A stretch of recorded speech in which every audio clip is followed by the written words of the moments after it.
So, you do remember a few days ago, we did a resume of the events in the Quebec area, south of the city.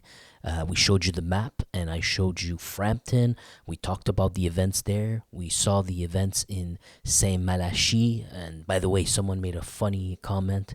He called it Saint-Malachie. I thought that was funny, man. By the way, welcome to the Crafty One channel, where we delve into the most chilling true crime stories, and today we uncover a harrowing tale of a betrayal, torture, and brutal underworld of Quebec's criminal gangs.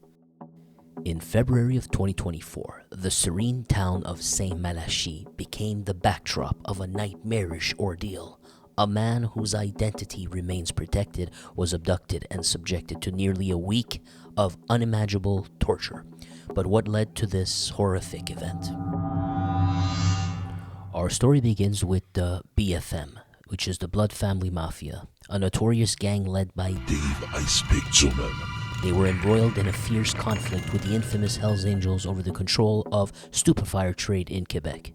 Caught in this deadly feud with our victim, who allegedly provided the Hells Angels with sensitive information about BFM members, including their names, addresses, and vehicles. Seeking vengeance, BFM members orchestrated a sinister trap. The victim was lured into a residence in Montmagny, where his nightmare began. Over 2 agonizing days, he was beaten with iron bars, had his feet burned with a torch, and endured simulated drownings. The torment escalated when his captors used metal shears and a utility knife to sever both his ears. A final act of degradation, they carved the word rat into his forehead. But the horror didn't end there. The victim was then moved to a chalet in Saint-Malachie, where the torture continued. In a desperate bid for survival, he managed to overpower one of his captors, Patrick Martin, seizing his fire tool and then fatally offing him. Seizing the moment, the victim escaped and sought refuge at a nearby residence, bringing an end to his torment. The aftermath saw a significant police operation, as we covered. 13 individuals were arrested in connection with this gruesome crime. Among them was Dave Mathieu, who recently pled guilty to charges of aggravated assault and forcible confinement. He admitted to assaulting the victim with an iron bar, dousing him with gasoline, and burning one of his feet. Mathieu also participated in the simulated drownings mentioned earlier. And so, this case sheds light on the brutal tactics employed by our criminal gangs. The BFM, under the leadership of Icepick Zumel and Boivin, has been particularly ruthless, using extreme violence to assert dominance and to instill fear throughout the province. Their methods reminiscent of the most violent drug cartels inside of Mexico. And these new methods mark a disturbing escalation in gang-related violence inside of our province, heck, inside of our country.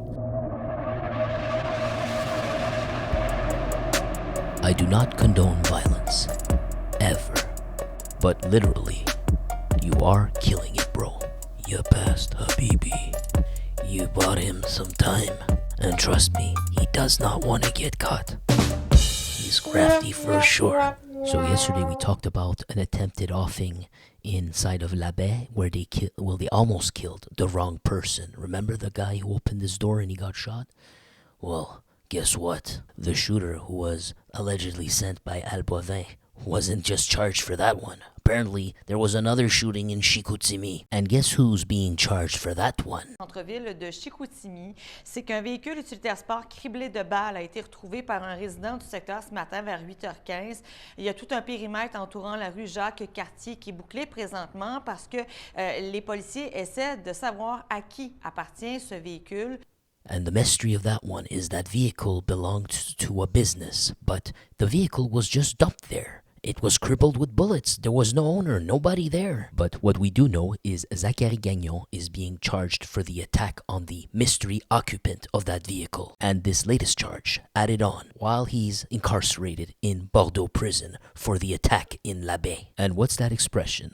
The Wild Wild West? Dare I say it should be called the Wild Wild North.